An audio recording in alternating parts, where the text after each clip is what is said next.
which I think we shouldn't deny you as South Africans that opportunity. So we have had essentially a situation where in 1980, the guerrilla movement did not demilitarize. So for all intents and purposes, Zimbabwe has basically remained a securocratic state up to the present moment. And this has been heightened by the fact that at all material times, the party, the ruling party, and the state have conflicted.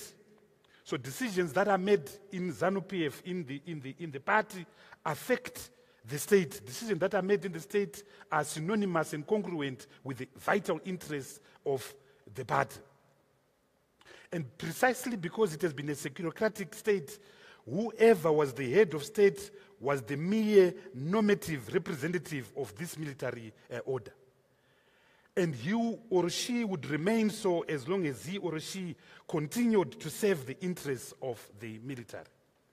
And once that person stopped serving the interests of the military, they would recall him. And so in a way, what happened last week was a recall of someone who was no longer acting in the best interests of the securocratic state. But that doesn't tell the complete story. The true story is that as of now, Zimbabwe, and before the removal of President Mugabe, Zimbabwe was caught up in a series of multiple crises that all converged at one particular historic juncture, which has never happened in our history. That you have these various strands, various streams of the multiple crises all converged at one particular juncture, creating this amazing moment of state vulnerability and state fragility. So we have the economic crisis. 95% of our people are unemployed. It's hard to imagine when you put it in figures, but it's the truth. 82% of our people are living in extreme poverty, surviving on less than US 35 cents a day, which is something like 5 rand.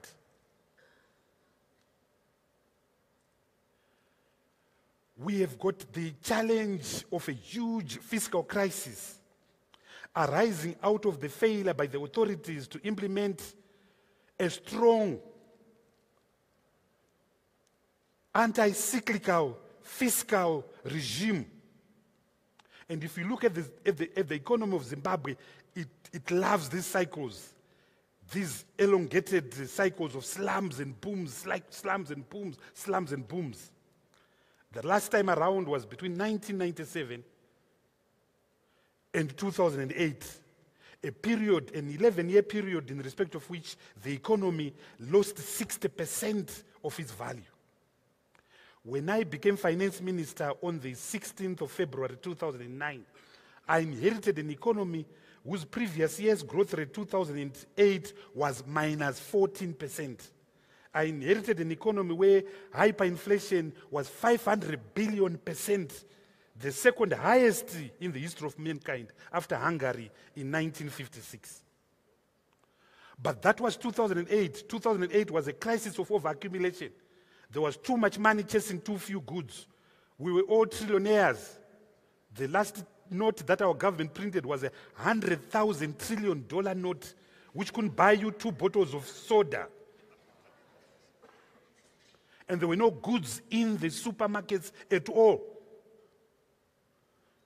It's a crisis of failure, Fast track that to 2017. We've got another crisis now, which is the opposite of the 2008 crisis.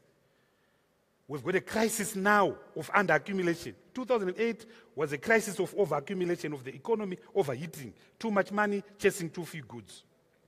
2017 now, we've got the opposite end of that crisis, the crisis of underaccumulation, characterized by a recession, which is fast-tracking itself into an economic depression.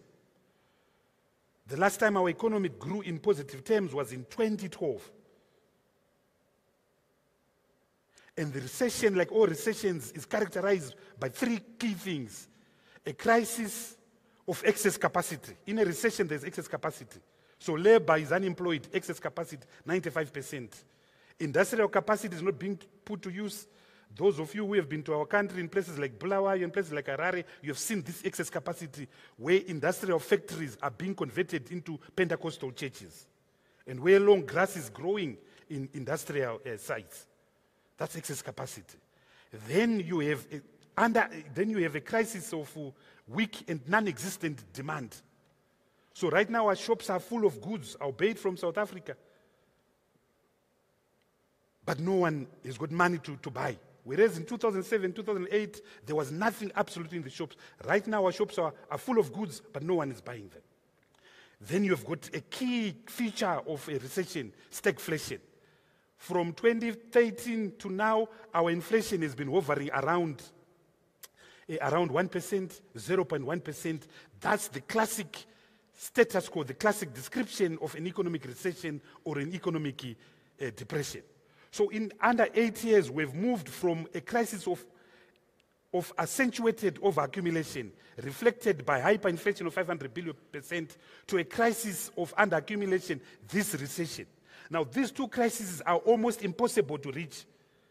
They're impossible. They require such great effort in failure to reach to these two destinations.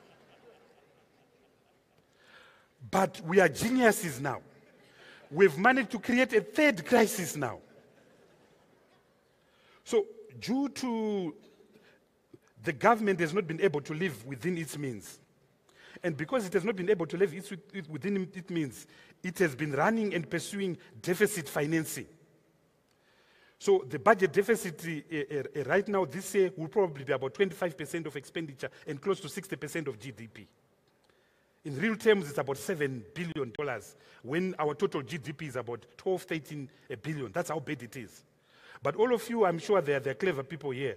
You know that the deficit per se is not the problem. It's how you finance that deficit which is a problem. How you monetize that deficit, which is a challenge.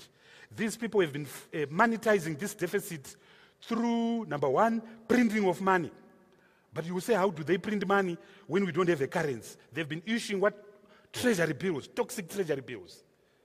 They've been issuing them like confetti. They have over $4 billion worth of treasury bills in the market at the present moment.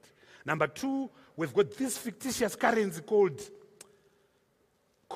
the TT, Telegraphic Transfer, or RTGS, Real Transfer Growth System, where we can buy goods and then do transfers, but these transfers are not backed by any value. They're just mirror transfers. It's like a Ponzi scheme. So as a result, broad money supply is shot to about $10 billion.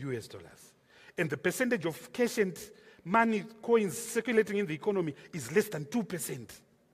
So it's what money, it's what air.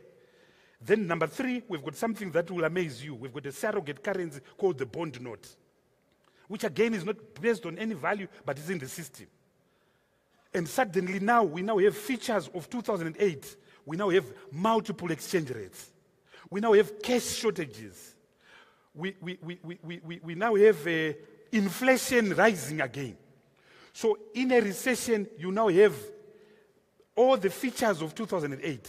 So in other words, they've created a third situation where in a recession, you create hyperinflation, which Professor Steve Yang is putting at 242%. You create shortages of currency. People can't get their money out of banks at this present moment in time.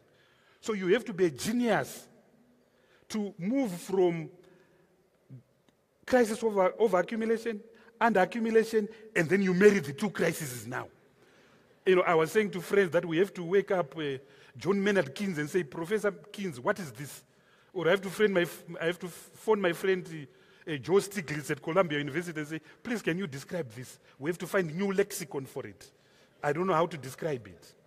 So that's the economic crisis. Then we had a political crisis arising out of the unresolved succession issue. How do you have someone who is 94 years, someone who is literally in diapers saying, I'm the presidential candidate of this party? And it created such an acerbic situation where the party was at war with itself. And the state itself, the government was at war with itself. It was paralyzed, virtually paralyzed. Then the third crisis is the generational crisis. 69% of our population are below the age of 35. Our population right now is 13 million. But there is an implosion, a population implosion. By 2045, our population would have doubled up. Yet these youngsters have no jobs. We are producing 500,000 graduates a year, and we are absorbing less than 5% of them. So you've got these youngsters, very sharp youngsters, very technologically advanced youngsters. You find them on Snapchat, on Instagram, on Twitter. I don't think they like Facebook too much, but they're still there. Very sharp youngsters. But they are not employed. And hence you see their protest. Last year, led by Pastor Ivan Mawarire, they led and formed what at home we call this hashtag movement. So there's hashtag this flag, hashtag this gown. Because you are a graduate, you've got a gown, but you are unemployed. Hashtag Tajamuka. Tajamuka means we're protesting. And that's the nature of our crisis. Then we've got a social crisis, the crisis of delivery, or lack thereof. Hospitals are not functioning. 37 years after independence, we have a terrible situation where 82 mothers out of 1,000 who are giving birth are dying on birth. 96 children, 96 infants out of 1,000 are dying upon delivery. So these are crises that are typical of a country that has gone through war. That is Zimbabwe.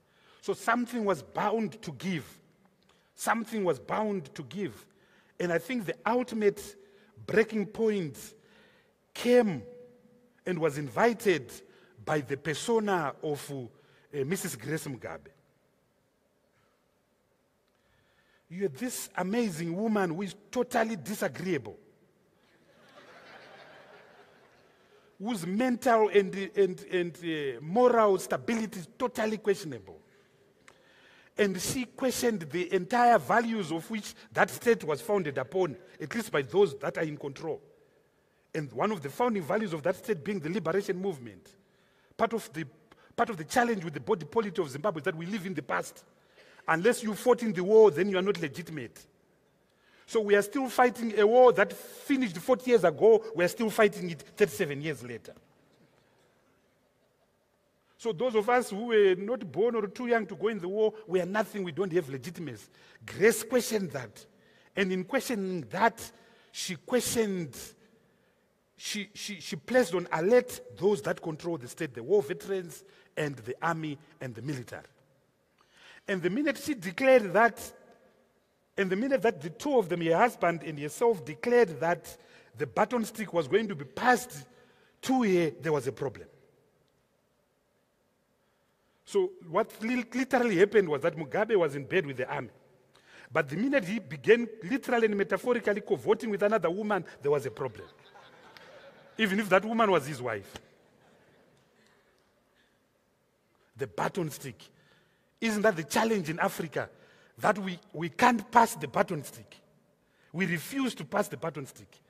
Have you ever wondered why Africa, Kenyans, Ethiopians, Moroccans who are very good at running, we don't do well at short distances at the Olympics? There's never been an African 4x100 champion because we can't pass the baton stick.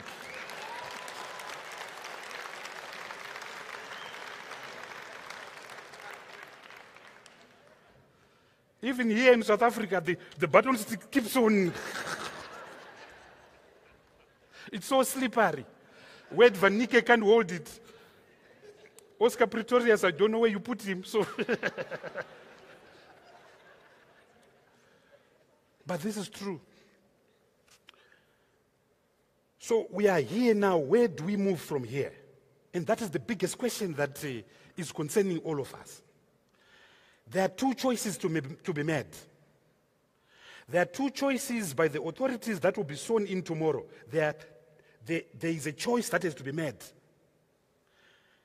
The first choice is that we maintain the status quo.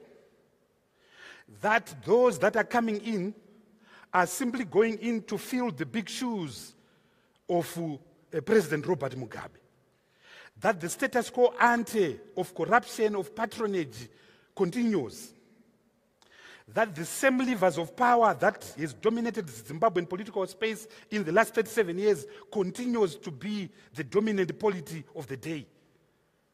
And the power in the last 37 years have been derived from primarily three things: coercion or fear or violence.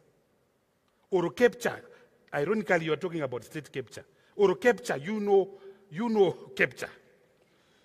Or corruption. Corruption is an instrument of power. People are bribed and so forth. The normal discourse in all democratic countries, the normal source of power is persuasion. You persuade, you debate. In Zimbabwe, persuasion doesn't exist. We persuade by baton sticks. We persuade by tear gas. We persuade by guns. So it's coercion, it's capture, it's corruption. That's the greatest fear of Zimbabweans. Are we going to reproduce this old order, albeit with different names, albeit with different characters? That's a choice to be made.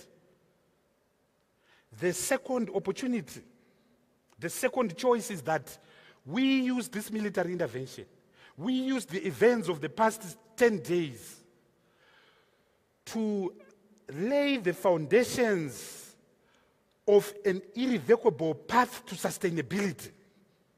We lay the foundations of a stable, just, inclusive, democratic Zimbabwe in which all, to borrow the language of Thomas Jefferson, in which all are free to pursue happiness. That's the choice that needs to be made.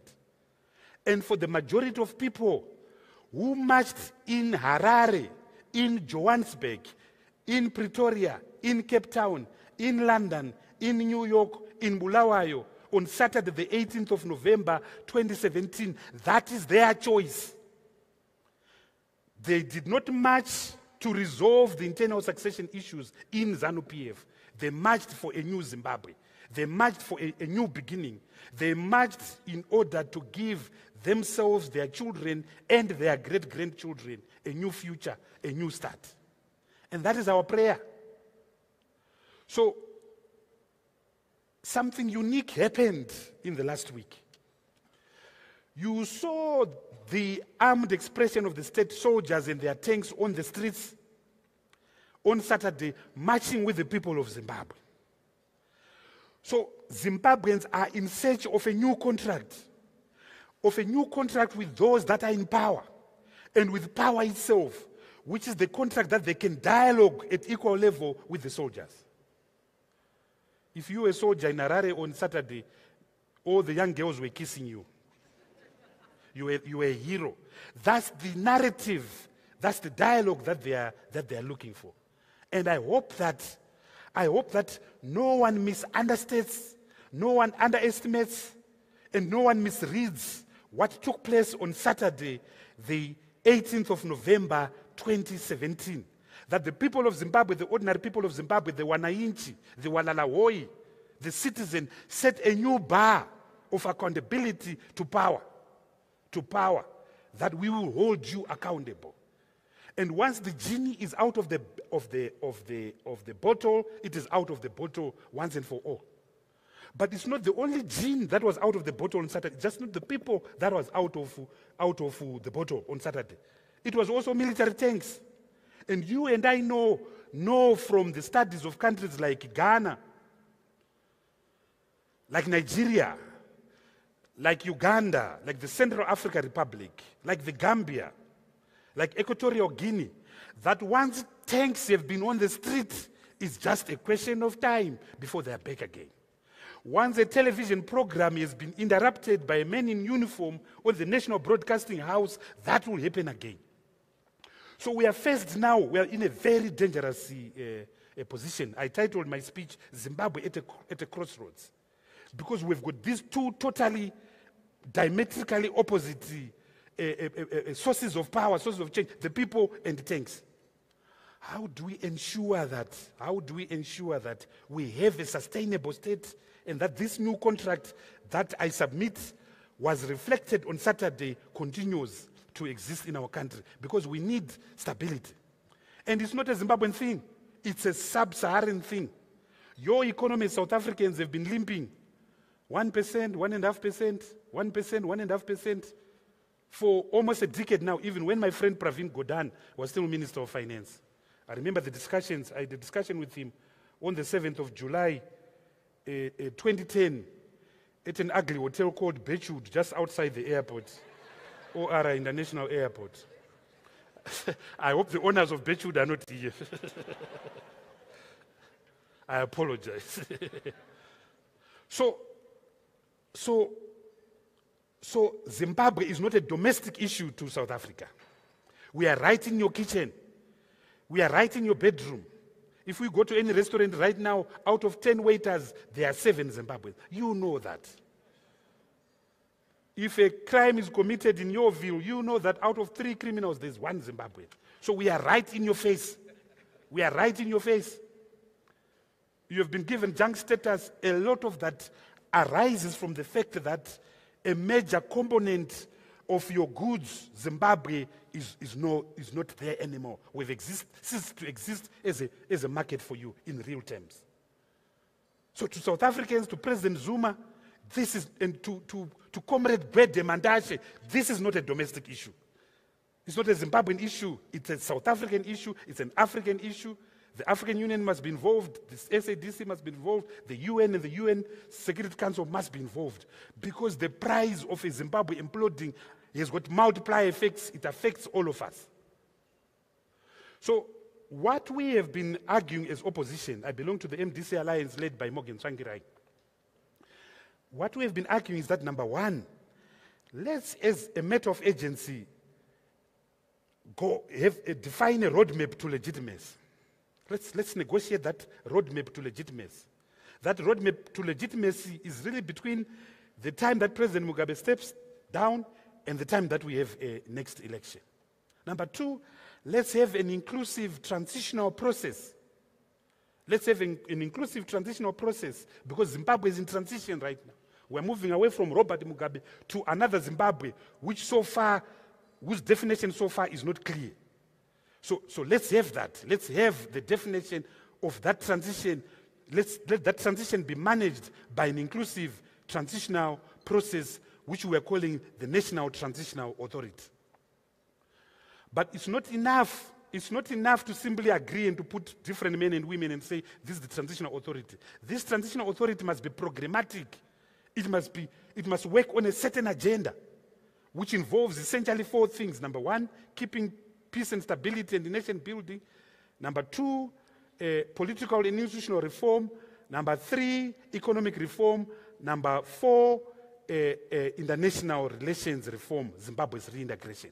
And I'll quickly run through the 10 things which I think that we have to concentrate on in the next few months, few years, and so forth. Number 1, keeping peace and stability. This military intervention has been great in that there's hardly been any loss of life. And I hope that they have the decency to leave President Mugabe and his family safely, and that if he wants to go to Singapore, he can go. I'm not sure whether you want him in Durban or in Cape Town, but it's your democratic right in South Africa. But he must be given right of free passage.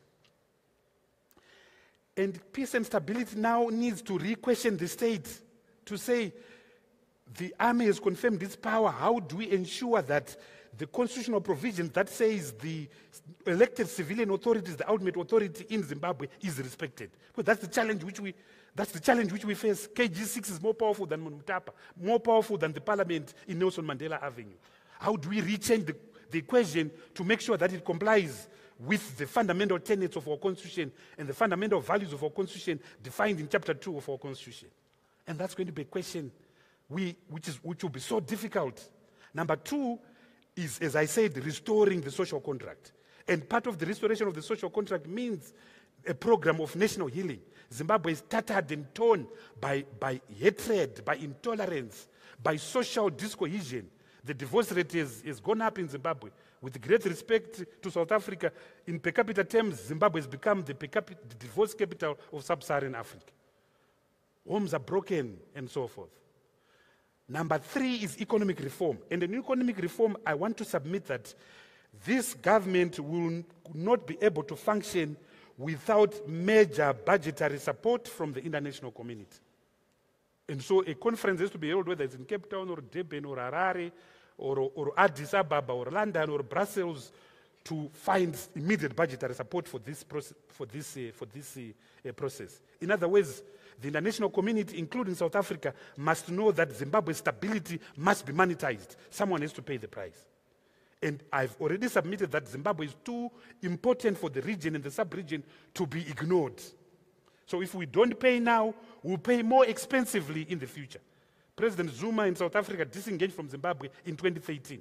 The last summit, SADC summit, which was purely on Zimbabwe, was held in Maputo on the 15th of June 2013. The price of that withdrawal has been the tanks in the streets of Harare. So people must know that there's no such thing as inaction. And I hope Comrade Gwede is listening. I love that man. Number two, we have to restore macroeconomic stability. I used to say when I was Minister of Finance, we eat what we kill. Very crude statement. If you kill a rat, you cannot have the party as if you have killed an elephant. I know we're in Santon, which is party territory. If you kill a rat, you eat a rat. You can't kill a rat and eat an elephant. Economics is the only situation where 1 minus 2, it can't. If 1 minus 2 equals minus 1, you've got a problem. We have to depart from deficit financing and go back to the period of balancing our books. Number three, there has to be structural reform in Zimbabwe. We have to reform our public service. We have to reform our parastate house. We have to repeal the Indigenous and Empowerment Act so that we attract foreign direct investment in the country. We have to liberalize our capital account.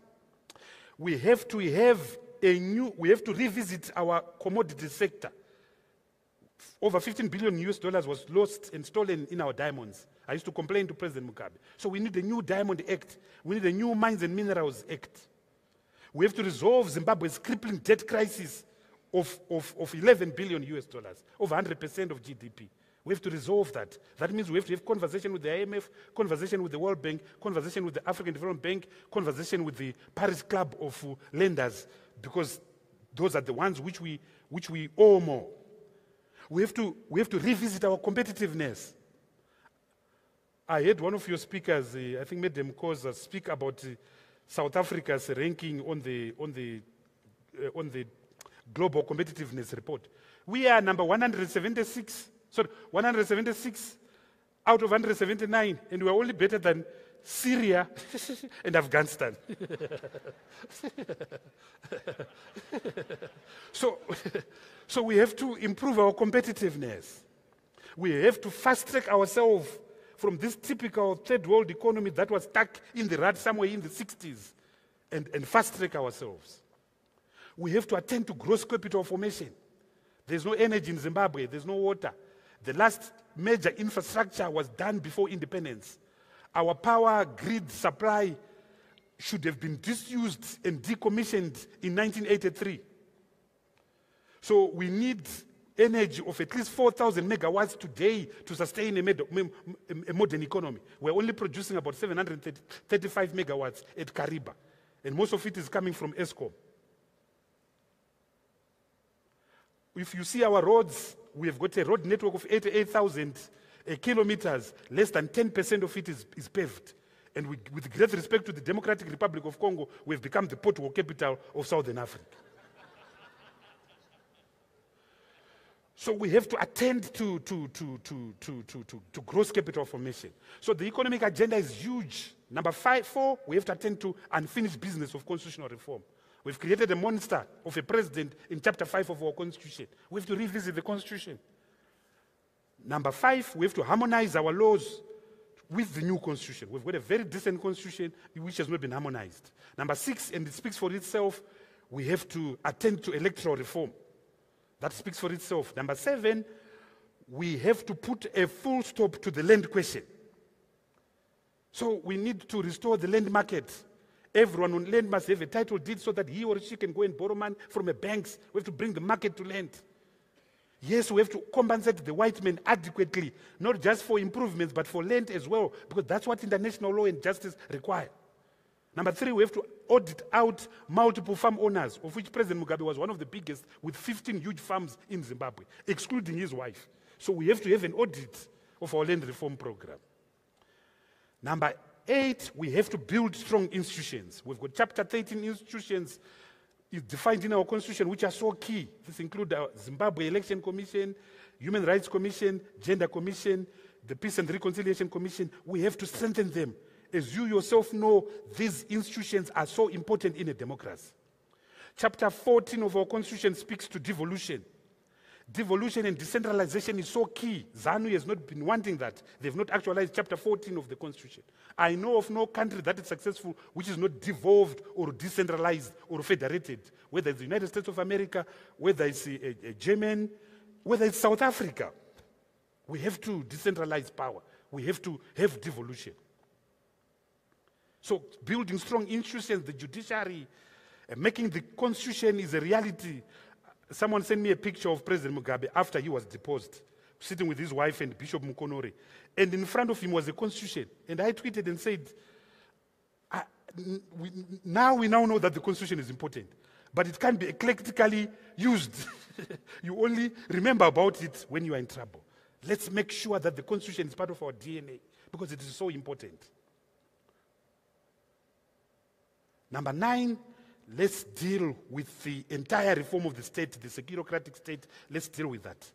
Then lastly, Zimbabwe must go back to the international community. Zimbabwe's reintegration. So we have to make peace with London. We have to make peace with Brussels. We have to make peace with Washington, D.C. We have to make peace with the boys and girls with money in New York, in San Francisco, in Chicago, in California. Of course, in Santon too. We have to find a new relationship, a new relationship with Beijing, one based on equality and respect. We have to find a new relationship with New Delhi. India has become so important. Zimbabwe's reintegration is key. So these, to me, are the key things that we have to do in order to make our country go back on its feet again. I'm very hopeful. I'm very optimistic. We have removed the baobab called Robert Mugabe. Robert Mugabe is going to be replaced by an acacia tree. We should never allow the acacia tree to be a baobab again. In fact, we should let the acacia tree, we should convert the acacia tree to be a mango tree. We need a new sustainable Zimbabwe in which everyone lives in a safe country, grounded by justice, by equality, by respect, and as I said, free to pursue happiness. I thank you very much.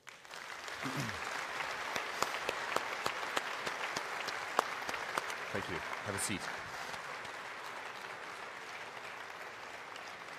Thank you, Mr. Biti. We'll just have questions for a couple of minutes. My first question to you is your description is a very vivid description of people protesting with the soldiers. It's an incredible image, something that 3 weeks ago we could never have imagined happening in Zimbabwe. When you land back in Harare or Bulawayo later tonight or tomorrow, are you going to feel as free as you do here, where you were able to express yourself very freely at this gathering? Do you think you'll feel as free when you get back home? Absolutely, absolutely. I think I've been convincing you with you on your radio show. I speak out. We have to speak out. So I will feel as free. The things we are talking about are not personal to anyone. Zimbabwe is our country. We're all equal shareholders. So yes, I'll be free. And I'll continue speaking out. Emerson Mnangagwa, battling with that all week. And he used the phrase of an acacia tree replacing a baobab tree. Is there anything other countries can do to make sure that he actually becomes a true democrat? He was talking about democracy last night. I think many of us might be quite cynical about what he is saying. Is there anything we can do as South Africans to make sure that those thorns are blunted a little? Well, I think that the very idea that we're talking about an individual is the very same reason why we created Robert Mugabe. Because we put our trust in an individual. And I think that we need to move away from personalities and individuals and go to a national agenda which can only be driven by a team of Zimbabweans. And that's what Zimbabweans would like to see. We put our faith so much in President Mugabe. He was our liberator. And one of the things, the mistakes we made is that we built the old Zimbabwe on trust. And that trust was betrayed.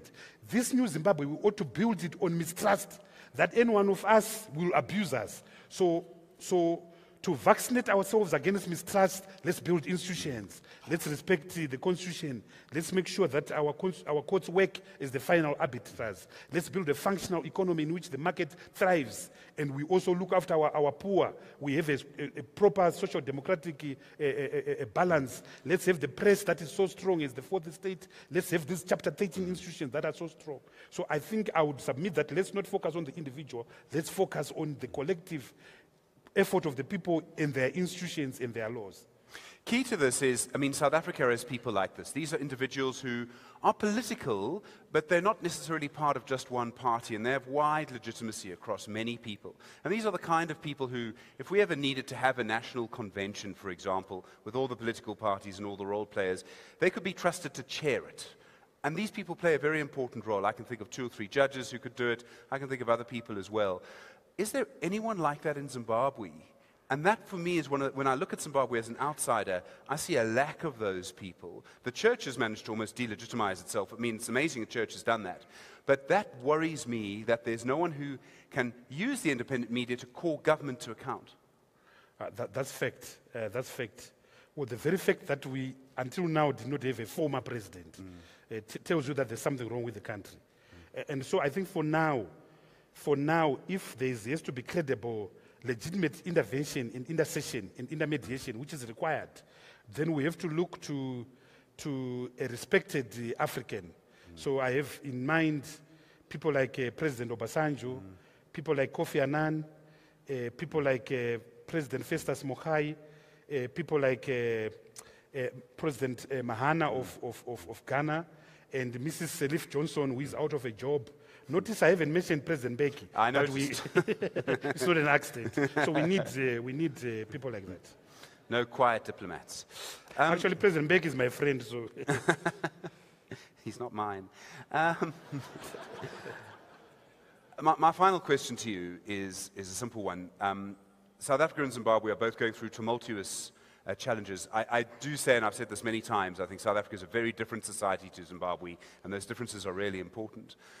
But people will often ask, how do you keep going when all of these things are happening around you? And key to that for me is the firm belief that the South Africa my children are going to live in is better than the South Africa I'm living in. Do you feel the same about Zimbabwe? Well, first, a brief comment on South Africa. You guys don't know what you have. I spoke to a conference of lawyers in Port Elizabeth, and I said, South Africa literally and metaphorically must not cross the Limpopo. Because what's north of the Limpopo, you don't want it. I think you must be very proud of your institutions, your press, and I think you must be very proud of your constitution. I'm a constitutional lawyer, and recently I was working on something that had to do with Parliament. So one of the judgments that I read is the judgment by your Chief Justice in a case called United Democratic Party versus the Speaker of Party. This is the judgment that says the Speaker has got a discretion in ordering a secret vote on the vote of no confidence. For that judgment to be written by a constitutional, it's so beautiful, I couldn't stop myself reading it. So you must be proud of your institutions. But you've got dangers. You've got dangers, and I'm glad you can see them. I think you must stop the personalization of your country, the ownership of your country, and the subject you are talking about today, the capture of your country. We have lived up with it for the last 37 years. You don't want it. Some countries have lived with it longer. Countries like Nigeria, like Ghana, like Togo, like Central African Republic, like Equatorial Guinea. You don't want to cross the Limpopo. Speaking for Zimbabwe, the struggle is very personal and the struggle is very painful. So all of us, people like Morgan Tsvangirai and so forth, the struggle is pain. And sometimes you become selfish. Sometimes you say, let me just leave Zimbabwe. I can find a plum job at the World Bank and so forth. But then you look at ordinary people in the eye. People are suffering, and you at least have the privilege of speaking up. So it has been a very painful process, but I think that let's not underestimate the fact that we've removed President Mugabe. You know, some people think we were celebrating a new era yesterday, the day before. We were not celebrating a new era. We were celebrating the fact that President Mugabe is gone. You don't know what it means to live under a dictator. He gets into your skin, he gets into your underwear, he gets into your body psyche, and we are free.